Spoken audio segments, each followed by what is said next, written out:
Bendito Deus, Pai querido, Pai santo que estás nos céus, graças nós te damos, meu Senhor, pela tua bondade, pela tua graça, pelo teu amor. Suplicamos pela tua igreja, Senhor, pelos nossos ouvintes, nossos irmãos, ajudadores, intercessores. Oh, meu Senhor, muito obrigado. Guarda a tua igreja, manifesta o teu poder, meu Senhor, na vida da igreja, na cidade grande, na cidade pequena, no sítio.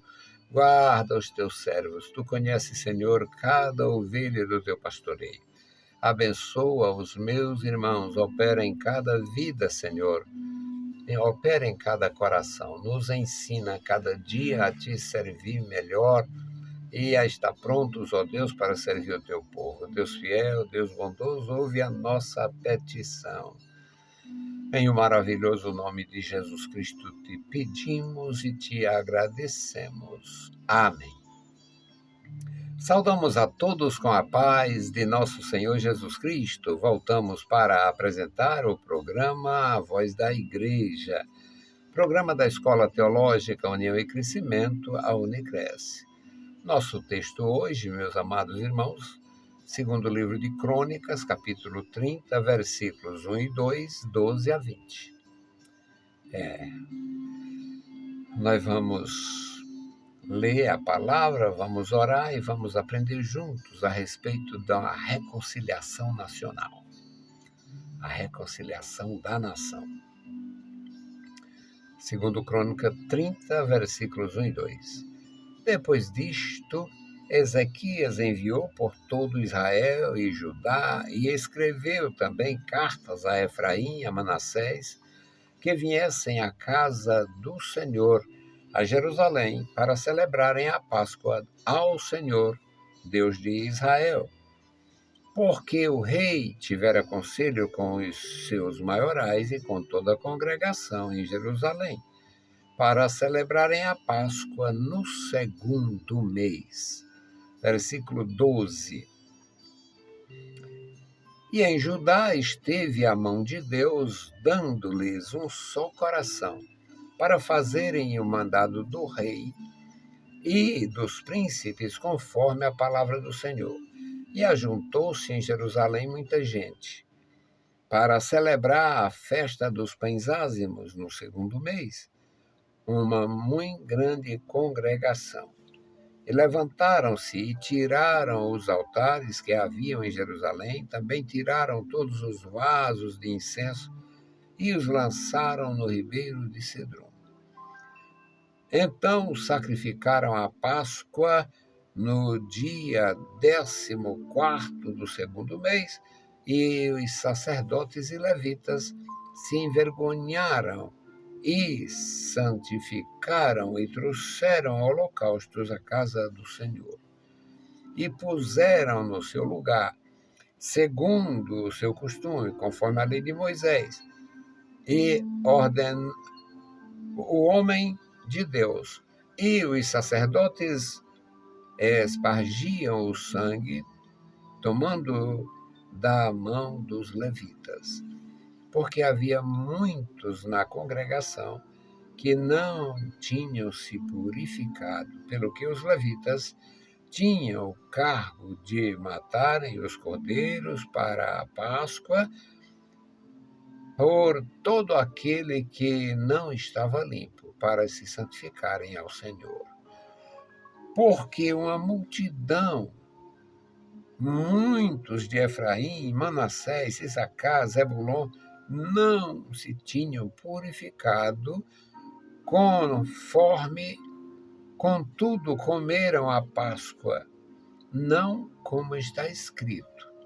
Porém, Ezequias orou por eles, dizendo: o Senhor, que é bom, faça a reconciliação com aquele que tem o coração preparado para buscar o Senhor Deus, o Deus de seus pais, ainda que não esteja purificado segundo a purificação do santuário.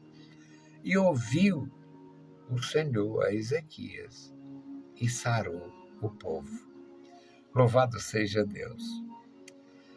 Bendito Senhor, Pai Santo, Pai querido que estás nos céus, nós te louvamos. Obrigado, Senhor, pelo teu cuidado, pelo teu amor, pela tua graça. Opera maravilhas, meu Senhor, na vida dos meus irmãos. Nos dá a tua direção e proteção, nos livra do mal, nos dá, Pai querido, ó Deus Todo-Poderoso, a graça para continuar operando, meu Senhor, nos nossos corações. Opera por amor em nossas vidas, Pai. Dá-nos, ó Senhor, a graça, ajuda-nos e nos enche de gratidão. Em nome de Jesus Cristo te pedimos e te agradecemos. Amém. Louvado seja Deus para todos sempre. Meus queridos irmãos, a leitura que fizemos tem uma mensagem do céu para o nosso coração. Primeiro, propósito. O rei Ezequias, ele foi instruído, ele consagrou seu coração, ele consagrou sua vida, ele começou a buscar a Deus. O texto do capítulo 30 inicia assim: depois disto, Ezequias enviou por todo Israel e Judá e escreveu também cartas a Efraim e a Manassés. Por que está dividido aqui Israel e Judá? Israel e Judá, porque tinha havido realmente a divisão da nação após a morte de Salomão. As 10 tribos ficam no Reino do Norte e as duas, que é Judá e Benjamim, fica na parte sul, com a capital em Jerusalém. Então, eles buscando a Deus, Deus deu a direção, e todo Israel e Judá estavam juntos. E escreveu também carta a Efraim e a Manassés. Por quê? Que estavam separados. Efraim e Manassés tinham recebido a herança nos dias de Moisés. A herança deles foi os primeiros reinos vencidos, que foi o reino de Og e o reino de Sião, ou Sião. O resultado é que agora o Ezequias está unificando, orientando para um grande avivamento, uma grande oportunidade de louvarem a Deus e buscarem a sua santa direção. No versículo 2 diz: porque o rei tivera conselho com seus maiorais e com toda a congregação em Jerusalém, para celebrarem a Páscoa do Senhor no segundo mês. Havia o dispositivo legal para isto. A Páscoa era celebrada no primeiro mês, no dia 14 do primeiro mês, à tarde. E já depois, parece-me, depois de Josué, no período dos juízes, houve uma orientação divina, porque me foge agora o texto, que eles não puderam participar, porque não haviam se purificado. Então, esses que não puderam participar, porque não haviam se purificado, eles tiveram uma segunda chamada, que era no segundo mês. Isso foi ainda nos dias dos juízes. E nesta segunda chamada, eles teriam a oportunidade de se reconciliar com Deus. Os que estavam, digamos, cortados, que nunca mais tinham oferecido um holocausto, que nunca mais tinham clamado ao Senhor, buscado a orientação, a força do Senhor, agora estavam de volta. O versículo 12, que é a continuação da nossa leitura, diz que em Judá esteve a mão de Deus. E em Judá esteve a mão de Deus. Eles buscaram antes, se orientando antes. O Senhor faz isto, a gente se fizer assim, Deus faz assim, Deus vai aprovar, Deus... E tinha a aprovação. Então, é a leitura. A mão de Deus veio sobre eles, sobre Judá, dando-lhes um só coração. Meus queridos irmãos, unidade é algo grandioso na obra de Deus. Unidade de propósito, unidade de serviço, unidade de entendimento, unidade. Hoje, uma grande disputa pela unidade, e a gente sabe que não tem unidade no aspecto administrativo. Não tem. O passo principal para entender isso é saber se fosse suficiente, se fosse realmente uma resposta, Deus não tinha feito Israel por partes. E Israel foi constituído por partes. 12 príncipes, 12 heranças, uma dízima periódica de 1,2. Então, o que nós aprendemos aqui, meus queridos, é que é importantíssima a unidade. Não é unidade administrativa, não, para um mentir e o outro dizer amém, para um roubar e o outro esconder o roubo. Em nome da unidade a gente deixa acontecer. Isso não é unidade, isso é cumplicidade. Unidade é propósito, propósito de servir a Deus, propósito de andar com Deus, propósito de obedecer a palavra de Deus, propósito. Deus deu propósito a eles. Deus deu propósito. Em Judá esteve a mão de Deus, dando-lhes um só coração. Propósito, união, unidade, para fazerem o mandado do rei. O rei teve uma orientação divina, sacerdotal, legal. Eu não sei, alguém poderia dizer, eu não conheço a procedência da orientação do rei, mas o rei teve uma orientação para reconciliar a nação com Deus, fazendo uma grande festa de reaproximação. Então vamos contribuir. É para fazer o que o rei mandou, para o que o rei determinou. O rei consultou os príncipes, o rei consultou a palavra do Senhor e aí o rei encorajou. Então vamos estar juntos. No versículo 13 diz, e ajuntou-se em Jerusalém muita gente. Ajuntou-se em Jerusalém muita gente para celebrar a festa dos pães ázimos. Era um período, a princípio 7 dias, mas em alguns casos eles multiplicaram, aumentaram esse tempo, para celebrar a festa dos pães ázimos no 2º mês, conforme estava ordenado. Então eles fizeram isto, estavam decididos a andar com Deus, a falar com Deus, a esperar no Senhor, a buscar o Senhor. Era uma decisão. Juntou-se muita gente em Jerusalém para celebrar a festa. No 2º mês, uma muito grande congregação. Era muita gente. Eram 12 tribos e ainda tinha os que estavam do outro lado. Meia tribo de Manassés, meia tribo de Dan, e era tudo muito promissor naquele momento. No versículo 14 diz que levantaram-se e tiraram os altares que haviam em Jerusalém. Vamos fazer uma faxina na cidade. Tira o ídolo, tira todo o adorno maldito das esquinas.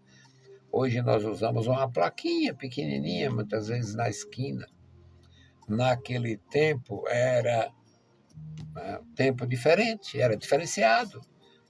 E os antigos donos, os antigos proprietários de terra nas muitas tribos, os antigos orientadores da nação estavam todos envolvidos nesta nova celebração, uma nova forma de agradar a Deus, de buscar a Deus e recorrer à sua orientação divina.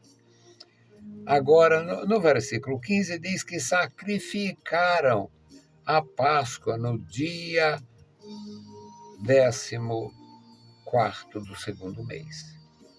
Tudo observado ao pé da letra, tudo visto, tudo ao pé da letra.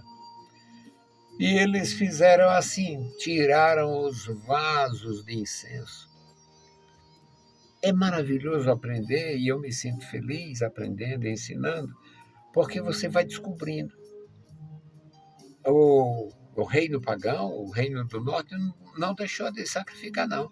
Estava sacrificando aos ídolos. Só que, assim como o idólatra de hoje tem esta falsa premissa de que estão servindo a Deus, servindo a Deus não, é perversidade. Imagina o sujeito ler a Bíblia Sagrada, entender alguma coisa, buscar na Bíblia Sagrada e levar o dízimo para uma desgraça da imagem de escultura. Então, era necessário aprender, e eles aprenderam. Os sacerdotes e levitas se envergonharam e se santificaram e trouxeram o holocausto à casa do Senhor na festa do primeiro mês e não puderam fazer. Ficou difícil, ficou complicado, porque não tinha sacerdote suficiente. Tinha sacerdote, mas não estava puro, não tinha se purificado. Tinha muito levita, mas não estavam puros, não tinham se purificado. Agora, houve a orientação divina e eles estão realmente vencendo. Então, tiraram os altares, tiraram as coisas, os ídolos, aquelas coisas ruins, tiraram todos os vasos de incenso e lançaram no Vale do Cedron. Era um lugar tão horrível, tão ruim, quanto a fila inumerável dos que buscavam orientação de Deus com ídolos. Era terrível. Muito parecido com essa cristandade falsa dos dias de hoje.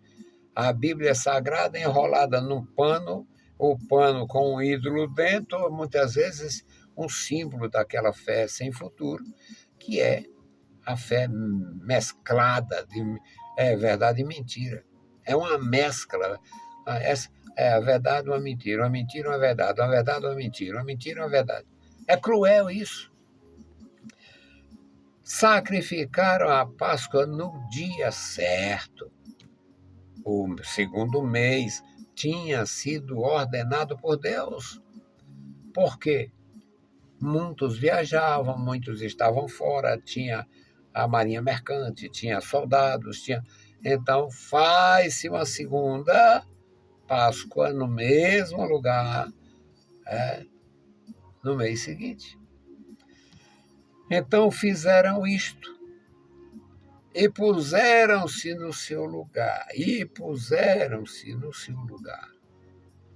segundo o seu costume, conforme a lei de Moisés, o homem de Deus, que os sacerdotes espargiam o sangue, tomando da mão dos levitas.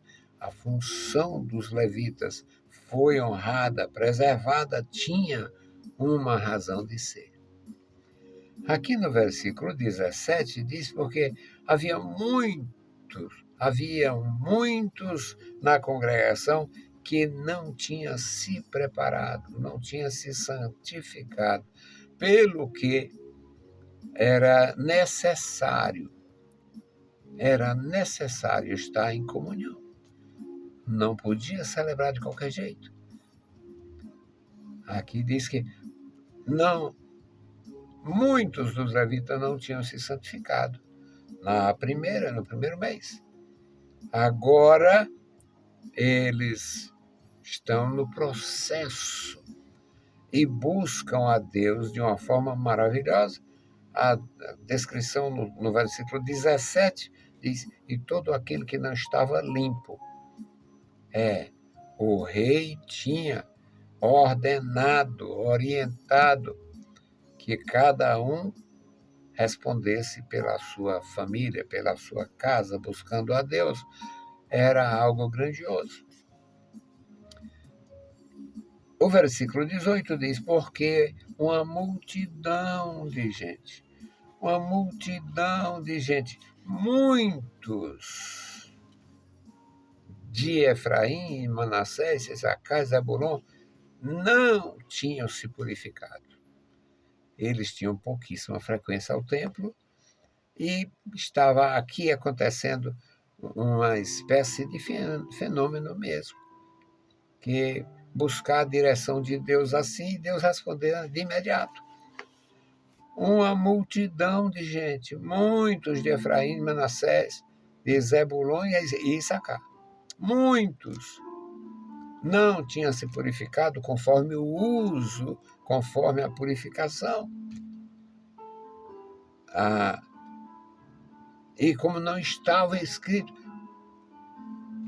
contudo comeram a Páscoa, não como estava escrito. Houve uma...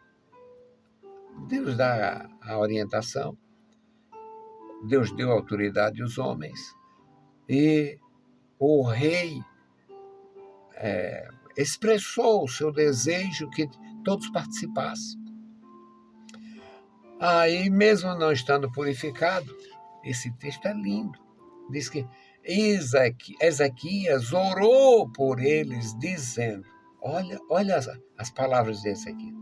Ezequias orou por eles, dizendo: o Senhor que é bom, faça a reconciliação com todo aquele que tem o coração preparado para buscar o Senhor, o Deus de seus pais, ainda que não esteja purificado segundo a purificação do santuário. Não estavam purificados segundo o rito da lei, mas eu penso às vezes mais do que a maioria. O rei fez uma oração preparatória, não ofereceu sacrifícios outros, simplesmente orou. Olha o que o texto diz. O rei orou por eles. O Senhor ouviu a Ezequias e sarou o povo. Meus amados irmãos, eu acho maravilhoso. Se buscar Deus, tem resposta. Se ficar no lugar, tem resposta. Deus sarou o povo mediante a oração do seu ungido. Não mudou nada. Um dos princípios do nosso Deus, na sua santa palavra, é a imutabilidade. Deus não muda. Deus não muda. O Senhor é o mesmo ontem, hoje e eternamente. Não muda. Então, vamos andar com Deus, pregar a palavra de Deus, buscar a orientação de Deus, porque Ele é conosco. Ele é contigo. Vamos orar, vamos agradecer o nosso Senhor. A nossa oração pelo memorial. Bendito Deus, Pai Santo, Pai querido que estás nos céus, nós te louvamos, bendizemos, Pai, agradecemos pela tua bondade, pela tua graça, pelo teu cuidado. Ajuda-nos, ó Deus, cada dia da nossa vida, nos dá a tua proteção. Inclina os teus ouvidos, ouve, Senhor, a nossa proteção. Ouve a nossa oração. Ouve, Senhor, os nossos rogos. Nos dá, meu Senhor, a segurança da tua presença. Faz os meus irmãos vencerem pelo teu poder. Deus misericordioso e santo, Deus todo-poderoso, ouve a nossa petição. Ouve, Senhor, do alto da glória. Nós te pedimos, Pai, tu ouviu Ezequias, ouve a nossa petição. Encoraja os meus irmãos, dá graça aos meus irmãos, recompensa com a bênção dos céus o trabalho, a dedicação de cada um. Em nome de Jesus Cristo, Senhor, te pedimos e te agradecemos. Amém. Meus queridos irmãos, a paz do Senhor. Se o Senhor permitir, nós voltaremos. Deus vos abençoe. Leiam a Bíblia Sagrada e a graça de nosso Salvador repouse sobre vós. Amém.